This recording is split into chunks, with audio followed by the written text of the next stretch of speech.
Good morning, everyone. My name is Gabe Wing, and I'm working on my voice here, the Director of Safety and Sustainability for Herman Miller. And much like the other speakers this morning at the keynote, I'm very excited to be here. I've had the opportunity to, I came out from Michigan on Wednesday, and I've had the opportunity to go speak at a couple of the hub locations. So I was at the new pop-up in the Oakland area, and I've had a chance to check that out. That group is doing some amazing work, and had the opportunity to speak at the hub in San Francisco as well, which is a little bit further along than the group in Oakland, but seems like the amount of energy around developing a sense of community in the area of social entrepreneurship and sustainability. This region, as I go through my presentation, there's a lot of examples that I talk about that are focused on the great work that companies like Google and Adobe are doing.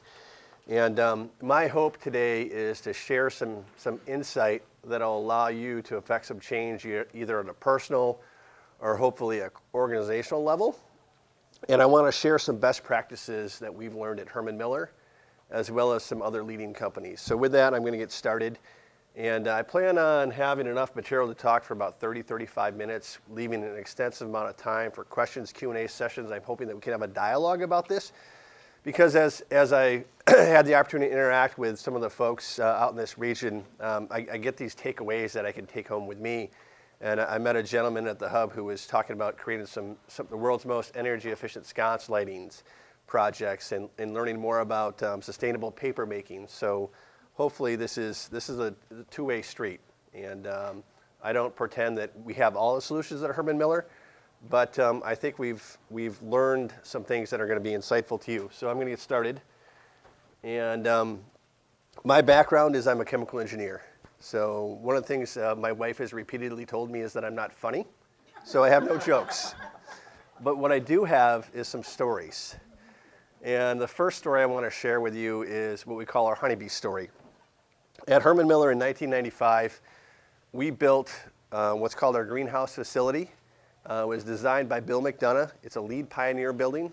We were using it as a test case to determine whether or not LEED actually could work. And one of the problems we had with this site was that there's 40 acres that were designed to have wildflowers on site. The wildflowers weren't being pollinated. And the paper wasps had moved into the site, and those paper wasps were stinging guests and employees as they came in the front door. So our facilities team, last thing they wanted to do was spray pesticides on the site. We had taken all this care to design a green building. And so they took it upon themselves to call a local college, Michigan State University, met with their entomology department, and asked the question, is there any natural solution we can develop to displace these paper wasps? And the answer was, it's easy. You guys just need some bees. The bees will take care of your pollination problem, and they'll naturally displace the paper wasps because paper wasps are lazy, and honeybees push them off the site. So consider this your invitation. When you come out to West Michigan and you visit our greenhouse facility, we'll give you a tour, and we ask all of our guests to take away some of the honey that these honeybees produce. So that's just one way that we approach problem solving at Herman Miller.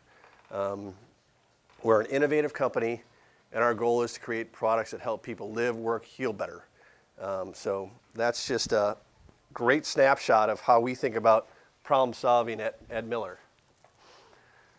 And I think one of the reasons the conversation that we're having today is so important is that there's projected to be 9 billion people on the planet in the year 2050. I'm not an actuarial. I may or may not be around at that point in time. I've got 3 kids, 9, 7, and 3. They're going to have to live with the choices that we're making today.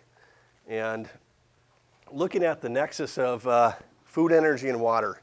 It used to be, if you've been in this space a long time, you saw that everybody had a slide that referenced the Brundtland Report from the United Nations that said that sustainability means not compromising the ability of future generations to meet their own needs. It was the obligatory slide in every sustainability presentation. And what we're seeing now is that everybody's talking about this. If people don't have access to clean energy, energy, clean water, and food, we can get conflict. So it's really important that we start thinking about what our obligation is as a corporation And people aren't going to necessarily be buying furniture if they don't have access to these things. So when we talk about sustainability, we've got to be thinking in broader terms than just the next quarter. My team has been working on creating our sustainability strategy for the next 10 years and revising where we're going. And we put together a series of principles to oversee all of our activities. And the first one is the need to be positively transparent. Audrey Davenport from Google talked about transparency. We ideally would love to be a big supplier to them and a partner to Google. And so recognizing that people want to understand what are the impacts of the products I'm buying and how do the chemicals in those products affect my health, the environment. At the same time, we've got confidential information. How do we share, how do we bridge that gap between our need to provide information and respect our confidential business information, the confidential business information of our suppliers? We've got to stop thinking about our products as being things that we can take, make, waste, and throw in the landfill. This linear model that our modern economy has been built on. We've got to transition and start thinking of our products and our buildings as living things that use nature's model. And none of this works if it's just one person or one organization. One person could start this, but one person can't sustain a movement. So we have to work together. We've got to collaborate, which is the only way they're going to get greener together. And one of the things that we learned at Herman Miller is that it's got to be a common thread that runs through everything that you do. You've got to work towards making sure that you just don't have a green team, but you've got a green organization. And so what I'm going to do is share some best practices that we've researched, that we've seen across a variety of things, from employee involvement to business practices and looking at product and building design. If we look at employee engagement, we know that engaged employees give us their discretionary effort. There's a fantastic book written by Liz Wiseman called The Multiplier Effect. And what a multiplier is somebody who empowers your organization, your employees. And when you have programs that your employees latch onto, that they're passionate about, they give you 100% of their effort. They go above and beyond. If you've ever worked anywhere where you didn't like your work team leader, maybe you didn't believe in the mission of the company, what happens? Your boss asks you to do something, you've got a deadline, like, yeah, I'll get to it, and you're not given your full potential. What we think is really important is finding a way to grab all that productivity from your employees and harness it. And sustainability is one way that you can do that. It's a great way to improve and maintain employee engagement. The slide here, what I'm showing is actually, these were 2 high school students that we recruited into what's called the Herman Miller Academy 2 years ago. And this program was designed to target at-risk kids, high school kids, who didn't necessarily have the best home life. These weren't academically achievers. It's sort of what we call the forgotten middle. And we grabbed 20 of these students and gave them exposure to our company, helping them understand what does life look like inside a manufacturing company. Not just manufacturing jobs, but what does it take to be an engineer? What does it take to be a marketing person? How do I get in your model shop? And helping them understand what career choices are available to them and what it takes to join Herman Miller or some other company. And these kids, when they came through our doors, couldn't look you in the eye. The idea of getting up in front of a group like this and talking about what their career aspirations were, impossible.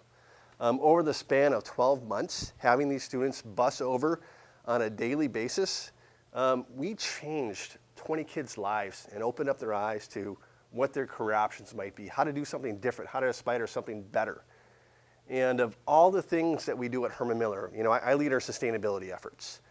But to see what we're doing around the social side, this is one of the things that I'm extremely proud of. When I talk about working at Herman Miller, to think that we reached in the community and we're able to positively change 20 people's lives, that's the type of thing that corporations can do, that organizations can do. And it certainly improves the employee engagement aspect. Cliff Bar. Cliff Bar realized that education of your employees is extremely important. And they redirected some advertising dollars, if you can imagine that.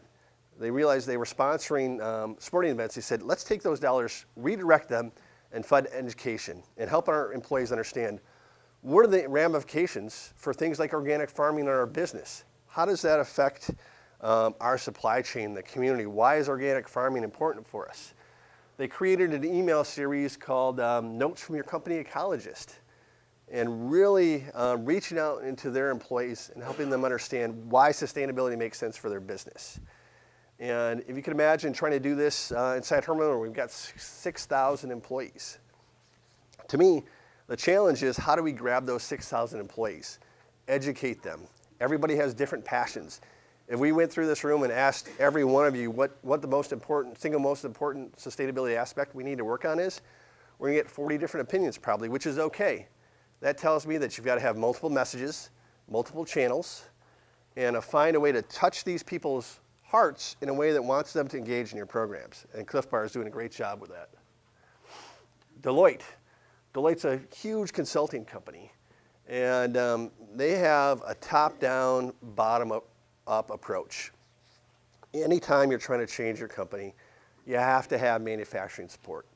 You have to have your senior leaders buy in and support these programs. Deloitte had that, but what they realized was, as they're dispersed across the country, if you don't have regional programs that, again, connect and resonate with the people who are on the ground in these different regions, you're not going to succeed. So with their top-down, bottom-up approach, they've been able to engage 27,000 of their employees to complete a green survey and jump into programs. And one of the interesting things that Deloitte is doing is they're providing volunteerism and they're supporting nonprofits, not just by writing checks. It's easy to write a check, right? And you have three ways to support the community. You can at Herman Miller we call it treasury, which is money. You've got time, volunteer hours, and then talent. And anytime you look at your business and the talent base of your employees where you can tap into those skills and actually make an impact, Deloitte is, they've got financial consultants, they've got marketing expertise. They've been donating that to local nonprofits, helping their different communities, not just with money, but time and talent as well, which is a great way to empower your employees. At Miller, we've had this top-down, bottom-up approach as well, and this is for those of you who don't know, this is one of our iconic products. It's an Eames molded lounge chair, and it was designed in the late 40s by Charles Eames, and this chair was originally conceived to be made out of rosewood, beautiful species of tropical hardwood. Unfortunately, what happened in the late 80s, we realized, a small group of people at Herman Miller doing some research, was that rosewood was becoming an endangered species. And as they learned more and more about that, they felt passionately that as a company, there's no way we should be using that resource to make a chair. And so they raised that issue. They formed an environmental action team, a steering team for all of our activities, and took this recommendation to our board of directors and said, we want to stop using the veneer material, this wood product that is a part of this chair that is, in our minds, touching a classic product like that is almost unthinkable. You want to protect the original design intent. And we convinced our board that it was no longer acceptable to use a species that was endangered and we were changing the rainforest. And so we changed the practices of our company. We set forth a program that required the sustainable harvesting of all wood inside our company. We brought that issue to our trade industry, BIFMA. We changed our industry. The rest of our industry adopted that same position. And we led to the formation of the Tropical Forest Foundation. This all happened from one person who got educated on an issue, felt passionate about it, formalized the environmental programs at Herman Miller, and changed the direction of our company. So all of us have that opportunity to change something. We start looking at business practices, what other companies are doing. Aetna is doing some really interesting things around telecommuting, which I started working on this presentation about 8 months ago, pulling together some research.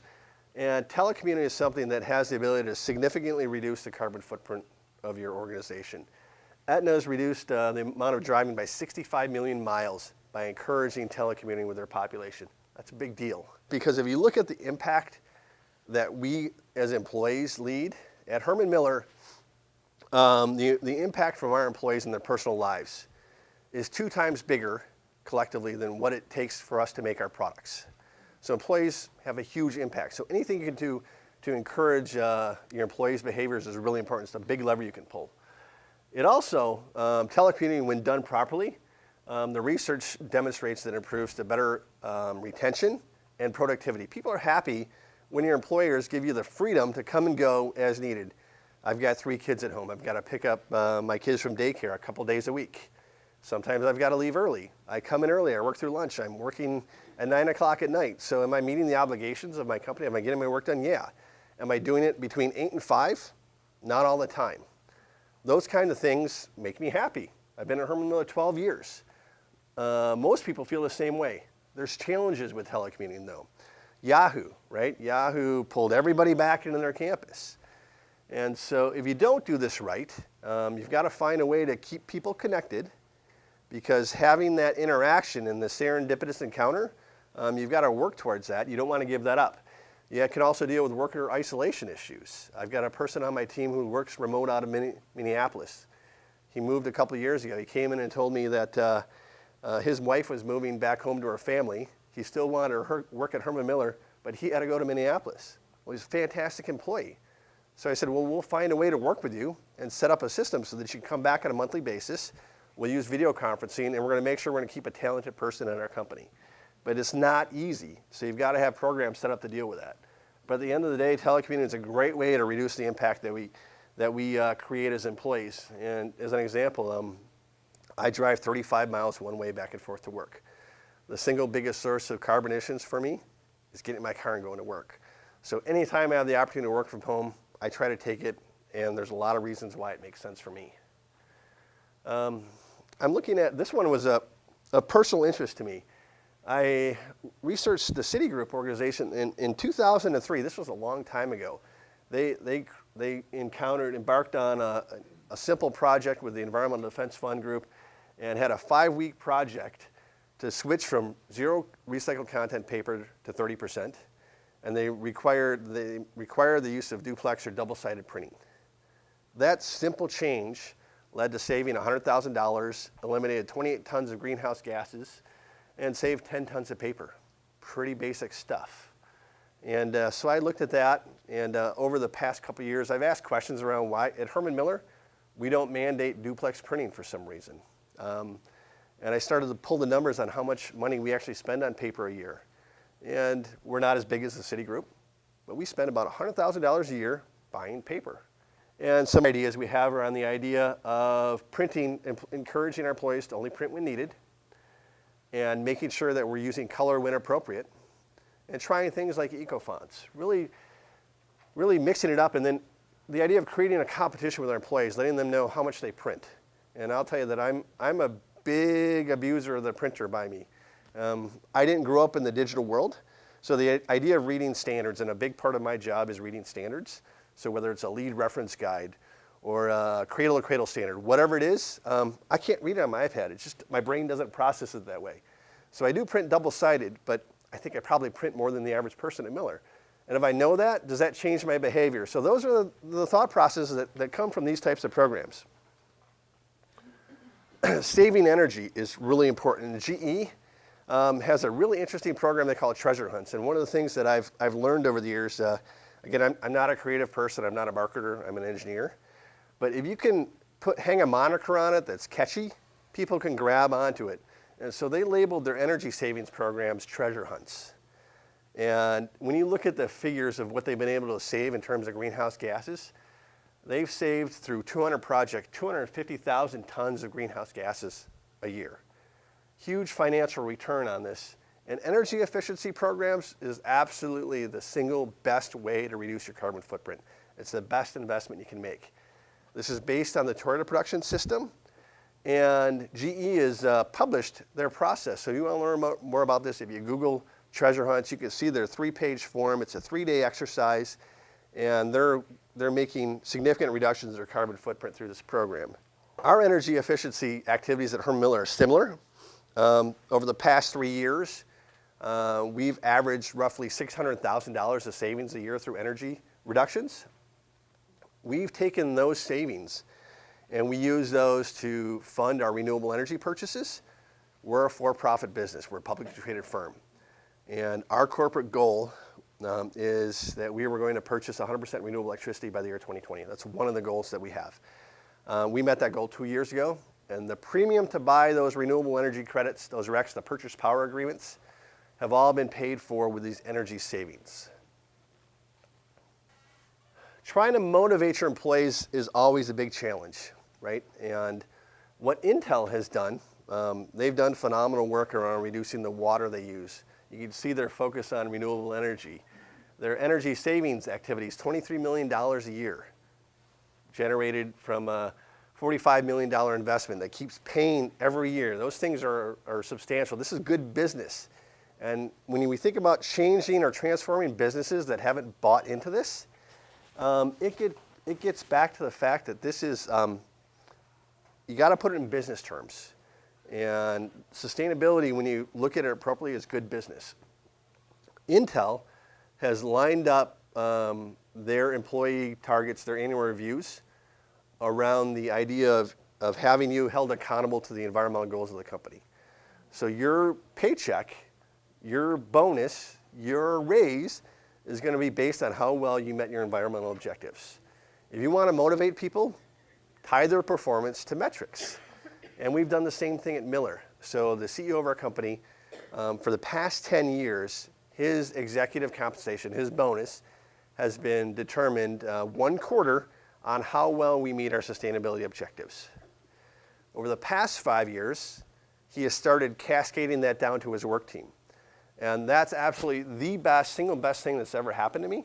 Because if you look at the responsibility that my team has, what we try to do is develop greener processes for our manufacturing, support renewable energy, design better products, work with our supply chain. So my vice president of supply chain has an environmental goal tied to his bonus. I get a lot of his attention now, and we built some amazing programs. Our vice president of design and development, he has product goals. And depending on how well we achieve those goals, affects his bonus. So those programs have really aligned the rest of the organization around what we're trying to do in this area. And Intel is a great example of the importance of doing that. Supply chain. For most product companies that don't use energy, the single biggest source of life cycle impacts, environmental impacts, is buried inside our supply chain. General rule of thumb, 20% of the impacts are created in Herman Miller factories or Nike factories. 80% of the rest of the impact associated with buying a pair of shoes or a pair of jeans is inside the supply chain. So it's really important to place an emphasis on that. And changing the way that we measure our suppliers is one way to do that. So Nike has created a manufacturing index where they've elevated sustainability, environmental metrics, social practices, labor performance at the same level as cost, quality, delivery, price reductions, all the things that we typically measure on. And that is a great way to start signaling to your supply chain that this stuff is important. It's just like putting on tying your raise to your environmental metrics. Having your supply chain get measured on these different attributes changes things. The way that we've structured this at Miller, we have what's called a supplier qualification process, SQP. 20% of how we evaluate our suppliers, which means whether or not they get new business, is determined based on how well they support our environmental goals. We got their attention. We've told them this is important, and it shows up on a yearly basis. So let's start talking about buildings. Buildings are energy hogs, right? They consume 70% of the world's electricity. They produce almost 40% of the world's carbon footprint, and they consume 40% of the raw materials. What if we could start designing buildings that actually made the world a better place? Not just being less bad, but conceptually think about designing a building or a product that wasn't just about reducing the bad effects, but maximizing the positive impacts. So not just having a little footprint, but one big green footprint. Conceptually, that's what we're trying to work on at Herman Miller is how do we go from being less bad to having regenerative design where we have a product that gives more than it takes. I absolutely have no idea how we're going to get there, but that's the mindset. So again, I'll point back to the Google discussion this morning from Audrey, is looking at your ideas and scaling them up order of magnitude. You got to think big because that completely changes your thought process. A 10% reduction in a category, that's okay, but think big. How do you actually fundamentally change the way you're approaching design? A group that's doing this is the Living Building Challenge. Think of it as LEED on steroids. They actually have a Living Futures Conference in Seattle taking place a couple weeks. Fantastic event. And what the Living Building Challenge does is it advocates for actually creating buildings that produce more than they take. It is based on performance, and the leading edge of the market is looking at this. So LEED has been fantastic, and at Miller, we're founding members of the U.S. Green Building Council. Huge proponents and supporters of that standard. But what we're looking for at Miller is, okay, what's next? And LEED V4, I don't know that LEED V4 pulls us as far as the Living Building Challenge does. And looking at the way the Living Building Challenge is structured, is it has a series of 7 petals. It's focused on important things like water, energy, but it also has components like beauty, natural aesthetics, biophilia. How do you plug those things in? How do you start measuring those things? And there's a series of 20 imperatives, things you absolutely have to do. You would have to achieve in terms of performance. But the Living Building Challenge doesn't tell you how to get there. It just says this is what our end goal is. And how do you work to develop a building, a site, a community that creates that positive impact? So some of the things that are shaping our thinking at Herman Miller are in the categories of water and energy, having a net zero energy facility where, a building like this, all the energy that we're consuming to heat, cool, light, condition the space would be created on site or locally in the area, which is completely different than where we're at today, where you're pulling this energy off the grid that's typically produced with fossil fuel energy. From a water standpoint, harvesting rainwater to provide clean drinking water, to flush the toilets, all those things, wash your clothes, versus pulling water out of the ground. And water it's going to be scarce. If you look at the models, everything suggests that water is going to become increasingly scarce when we've got 9 billion people on the planet. And we can do this, though. This is not pie in the sky. There's a handful of living buildings. There's one in Seattle called the Bullitt Center. And I had the opportunity to sit down with Adam Lowry, who is the co-founder of Method. They're looking at building a new facility. And he wanted to benchmark our greenhouse site. So we spent a couple hours chatting about the environmental performance of that building, what's possible. And one of the things that he shared with me that I thought was fascinating was that as a company who's manufacturing liquid products, their aspiration is to create a manufacturing site that uses rainwater to make their product. So no underground water, no surface water would go in their product, but only rainwater. And so again, having those companies who are out there pulling the market forward and helping to drive change and ultimately build capacity so that these things that we have to pay a little bit more for today, ultimately we don't have to pay any more for it all. It just becomes the way that we do things. I'm going to touch a little bit on Google. And so Google's been an early adopter of the Living Building Challenge, and they have something called a red list. So Audrey spoke about healthy building products, healthy materials. Designing furniture without any of those red list chemicals is a big challenge. Actually designing almost anything, because the list of chemicals include things like formaldehyde, PVC. Those things are ubiquitous. They're in almost any type of product that has power. Fortunately for us at Miller, when we saw what Google was doing and really promoting the use of red list, that's in our wheelhouse, because my job at Herman Miller when I joined the company was to understand every single chemical that ends up in our product. Go back to our suppliers, ask them for their secret recipes, screen them, identify those red list chemicals, and we've been working on taking them out for the past 12 years. And so we've been able to put together a portfolio of products that's red list free. More and more companies have to start doing this, because Google is creating that movement, that transparency, the understanding that all the chemicals we use today aren't necessarily chemicals we should continue using. Adobe has done some great things in the area of energy management, and they're number one focused on measurement. And when you walk through their tower building, I had the opportunity to tour it about a year ago, they have 4 large screens inside this massive complex that manage the energy use in that whole building. And they have set targets for how much energy that building can use. Each room is tied in the system. So if you've got something not functioning properly, you've got a room that's maybe the heater went out of whack and it's running continuously and it's consuming more energy than it needs. it automatically triggers a work order. Engineers are sent in, they check it out, and they make sure that their energy performance is exactly where they planned. They're focused on reducing their demand. Again, energy efficiency is the great thing to focus on. They're also generating energy on site. So you'll see wind spires when you walk through their campus. They've invested in bloom boxes, being powered with biogas. And they're investing in the offsets as well. So Adobe, another great example of a company taking a leadership position here and driving change.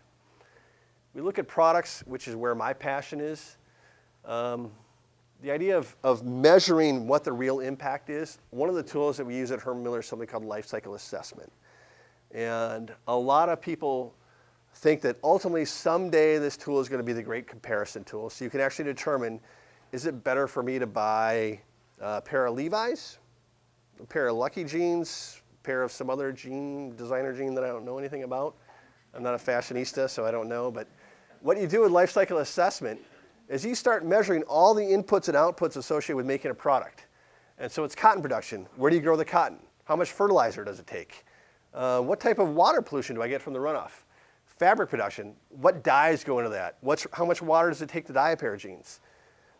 Weaving that garment into a pair of jeans. There's energy that goes into the looms to make those jeans. They've got to be shipped to the retailer. And then we use them.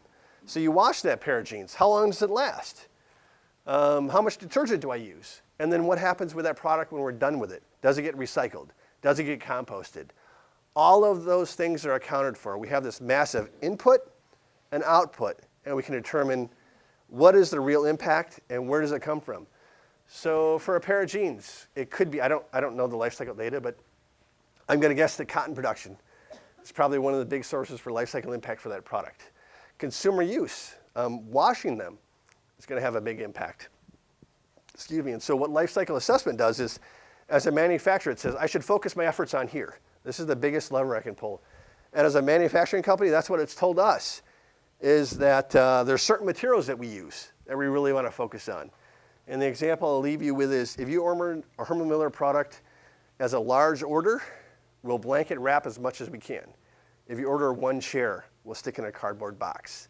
That cardboard box is the single biggest source of water pollution of everything that we use. And so we didn't know that until we went through the life cycle assessment. And so now we've included packaging into our assessment process. In the past, we left it out because I'll tell you that 12 years ago, I thought packaging is not important. I'll get to it later. And then we went through the assessment process. It's actually the biggest source of water pollution. It's now in scope for us. Another tool that we use to design sustainable products is cradle-to-cradle design. And it is a real simple program. Again, it's just like the Living Building Challenge. It's focused on designing products that use nature's model. Nature cycles nutrients. And when we design our products, ideally they're used in a closed-loop fashion. Safe chemistry, and when you're done with our Herman Miller product, if my team's done their job right, you can pull those materials back, grind up the whole product, recycle it, turn it into another chair, or if we've done our job correctly, make a child's toy. That's the level of safety we aspire to. And so it is about eliminating waste, using renewable energy, and respecting the natural environment, and moving those materials around in a closed circle. The key here is you've got to think ahead. You've got to be thinking about, begin with the end in mind, as Stephen Covey says. And Nike has their Considered program. So they've looked at things like designing for recycling. They've created a reuse a shoe program. So when you're done with a pair of Nike shoes, you can drop them off in various bins. They grind up those shoes, separate the materials. They make things like tracks for high schools. They're big proponents of healthier chemistry. And for them, the big things they focus on water usage, with making their garments and their shoes consume a lot of water, and they're focused on transitioning away from petroleum-based products. Just because you design something to be free of, we see a lot of this in the marketing world where everything was, they'll tell you it's PVC free. If you remember the Nalgene water bottles, it was all about being BPA free. Well, that's really not enough in our minds because you want to know what's in there, right? It's not good enough just to be free of because I could have swapped it out for something that's actually worse for the environment or more hazardous to us. So as a consumer, we've got to start asking for this information. Don't tell me what's not in it. Tell me actually what's in it and are those materials safe? designing for durability is extremely important as well. Having a product that lasts a long time, right? That's the single best thing you can do. Again, if I'm not a car, right? If I'm a car, all the life cycle impacts happen when I fill it up with gas or I plug it in as a hybrid. But for most of the things that we buy that don't consume energy, the longer it lasts, the lower the environmental impact. So designing high quality goods, or good goods, something that's going to last a long time. And that beauty piece that the Living Buildings Challenge speaks to, having something that isn't going to go out of fashion, right? That Eames molded plywood chair, designed 50 years ago, right? More than that, 60 years ago. Still timeless. People covet that product. So how do you create something that's timeless, durable, both in terms of performance and aesthetic value? Those things are important. We got to think about that. And I actually saw there's a zip car out in the parking lot. We don't have zip cars in Michigan. But I think it's a really cool idea. And this notion of not having to buy and own everything. And it's almost un-American to think that I don't need to own my products. But what I really want is the ability to go from point A to point B when I need to. Do I need a BMW? I'd love one. But can I just drive around in a zip car? That's all I have to do is think about transforming the relationship we have as a company from I'm going to sell you a chair to how about I sell you the service to sit in something that's really comfortable and healthy for your body, and I'll rent you that service. And when you're done with it, I'm going to take it back, I'm going to recycle those materials and give you something better. So completely different business model. We've got a long way to go, but the zip car it's one of those examples that's out there that says that we can change the way that we do business. When we design products, this is what we look at. So at Miller, we've got something called a Design for the Environment team. Our goal is that every new product that we develop goes through this very careful process where we aspire to have safe chemistry. We go out and screen every single chemical that ends up in our product. We want to make sure we can take apart these products, disassemble them, because you can have green materials, but if they're stuck together, you can't recycle them. And then we want to maximize the recycled content or have bio-based materials. So ideally, we'd have no new molecules. Everything that's in our product has been somewhere else before. We're not pulling new petroleum out of the ground to make our things. And then these materials are recyclable or compostable. Being bio-based doesn't necessarily make something good. You want to make sure it's compostable because you have to have a system to put these materials back in the ground. And then I mentioned that packaging is on our list now because of what we learned through life cycle assessment. And our goal is to continue to reduce the impact of these products, and we're including our supply chain in this now. So the more sustainable our suppliers are through our evaluation process, the more important they help the score of that product. And so every product gets scored. The higher the score, the better, and we're trying to encourage competition amongst our design teams. Dell has really figured out this take-back thing. They have a Reconnect program. They partnered with Goodwill, and their take-back program, their closed-loop system, actually makes them money. So how do we start thinking about that from a furniture perspective or other product perspective where we're cycling those materials? It creates jobs with Goodwill, and it makes money, and you have the option to send back these materials. HP has done this with printer cartridges for years, and laws are, extended producer responsibility laws are coming. They're on the books in France. We're seeing them take shape in Germany, and it is one of those things as a company that if you're not thinking about this right now, 10 years from now, you're looking at some future liability if you don't have a program that maximizes the value of your used stuff. And so at Herman Miller, we like to be on the front end of those types of things, which is why we're really proactive in terms of how we design products. So our solution today is something called our Repurpose program. And so when a client is done with our furniture, we have a third-party partner who has this extensive network of nonprofit organizations where they can take used or slightly used furniture and distribute that to nonprofits. And this is important because the typical business customer cycles through our product in 5 to 7 years. Industry average data, which means that there's a lot of life left in the product because our products are designed, we design our seating products to last 12 years, 3 shifts. You can think of them as having a 36-year design life, which means after 5 to 7 years, it's not even half used. So how do we take that furniture and maximize the environmental benefit of it? We keep using it inside the nonprofit channel. And those nonprofits, when they participate in this Repurpose program, they have to sign a document that says they agree to recycle the program back through green standards when they're done with it. So as the infrastructure to take back more and more materials comes, we're going to be able to recover these materials. So putting it all together at Herman Miller, where we've landed, our next 10-year set of goals we have 3 guiding principles that I covered in the beginning, right? The need to be positively transparent, think about our products as living things, and the need to get greener together. Our areas of focus are the need to be resource smart. We want to eliminate all the waste we generate. We want to reduce, we want to aspire to be a net zero water company. Net zero energy is our target. Our product goals are to be eco-inspired design. So we want to develop all of our products to be, to meet our design for the environment requirements. And from a community standpoint, again, I'll go back to the fact that I said that our employees' impact is bigger than our corporate impact, and our suppliers' impact is 4 times bigger than we are. So we have goals to engage our employees, and we have goals that 100% of our suppliers are going to adopt these same goals.